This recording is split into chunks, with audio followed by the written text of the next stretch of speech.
Bonjour à tous, je suis heureuse de vous retrouver cette semaine pour répondre à la question de Chantal.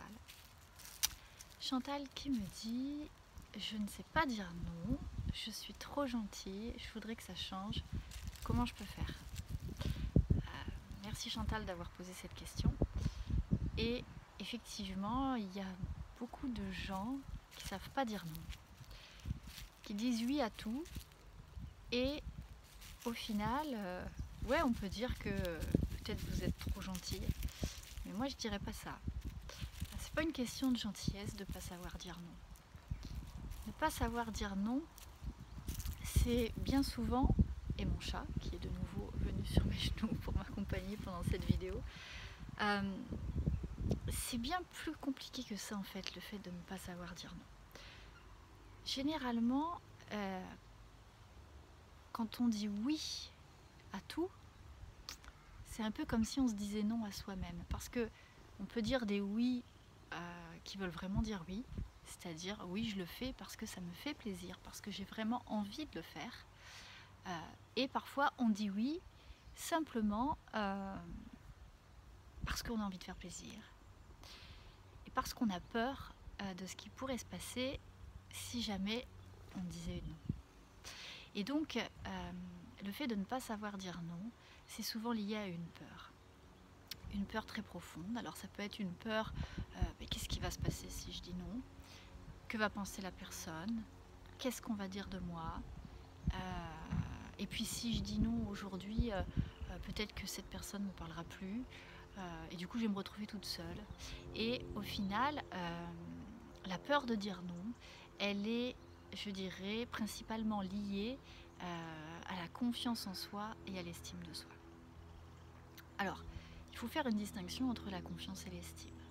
La confiance, généralement, c'est ce qui vous pousse à faire les choses.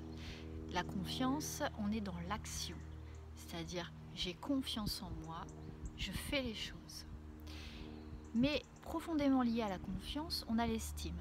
L'estime, c'est la façon dont vous vous voyez, dont vous vous percevez. Et si vous avez une mauvaise estime de vous, alors, fatalement, vous n'aurez pas confiance en vous. Donc, pour travailler la confiance, il faut d'abord commencer par travailler l'estime.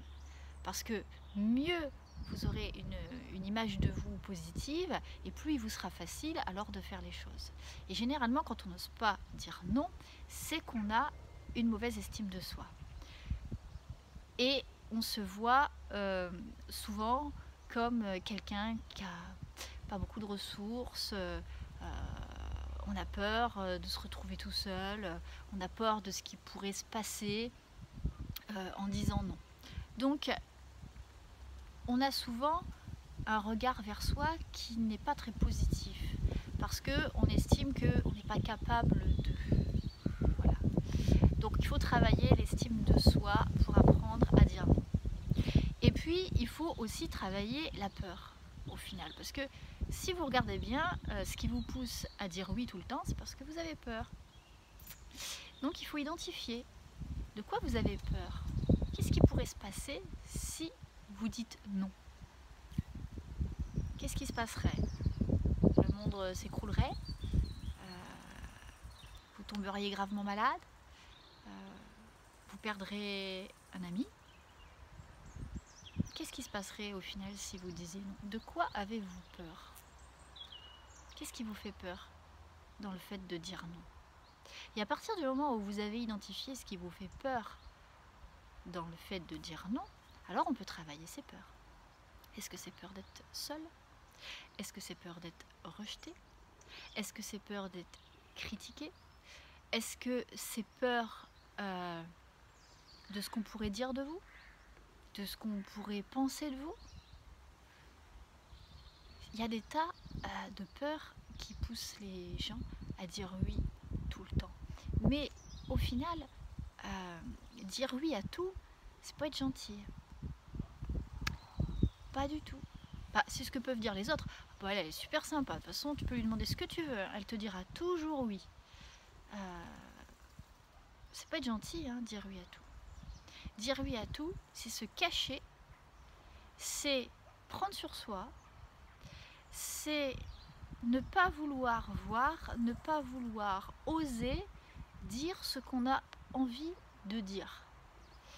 Et dire un oui à contre-cœur, c'est jamais bon. Parce que quand vous faites ça, vous ne vous respectez pas. Vous ne vous respectez pas quand vous dites oui à contre-cœur.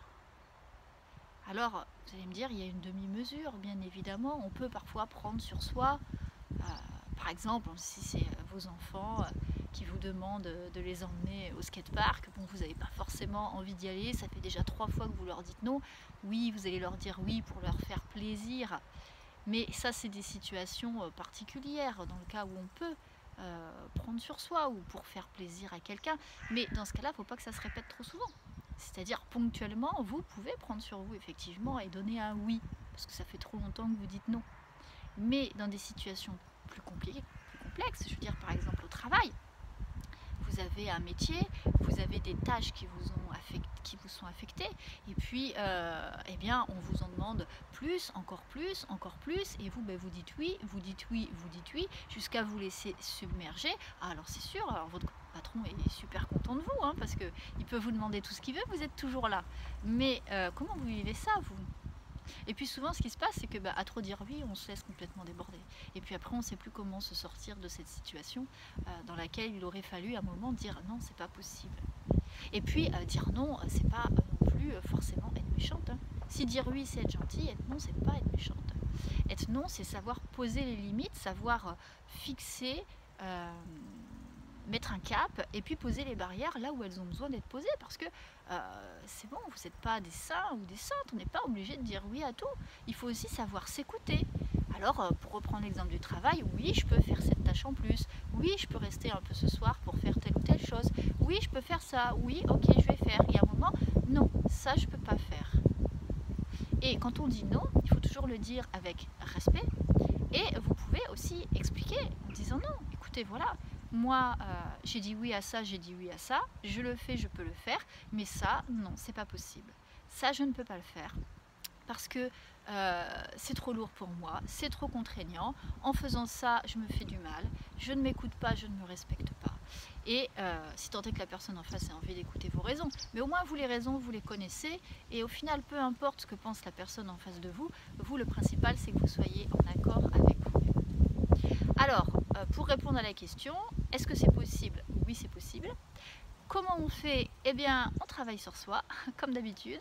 On regarde l'estime, on regarde les peurs, et puis on les travaille. Et les techniques qui peuvent vous aider à travailler l'estime et les peurs, de ce que je propose, moi, on le fait à travers des séances d'hypnose, où grâce à l'hypnose, on va pouvoir remettre une belle image de vous. Et puis on va pouvoir aller chercher les peurs qui sont au fond de vous, voir de quand elles datent, est-ce qu'elles remontent à longtemps, est-ce que c'est lié à l'enfance, est-ce que c'est lié à l'adolescence, ou est-ce que c'est lié à toute autre chose. Et puis on va pouvoir aller les travailler, les faire parler, et puis surtout on va pouvoir s'en libérer. Et donc du coup, après quelques séances, généralement, vous avez retrouvé votre estime, vous savez quelles sont vos peurs, vous les avez travaillées, et vous savez dire non quand il y a besoin de dire non. Voilà, si vous avez d'autres questions à me poser, n'hésitez pas à m'envoyer un message, et puis je me ferai un plaisir d'y répondre sur la prochaine vidéo. Je vous souhaite une excellente journée et je vous dis à très bientôt. Au revoir.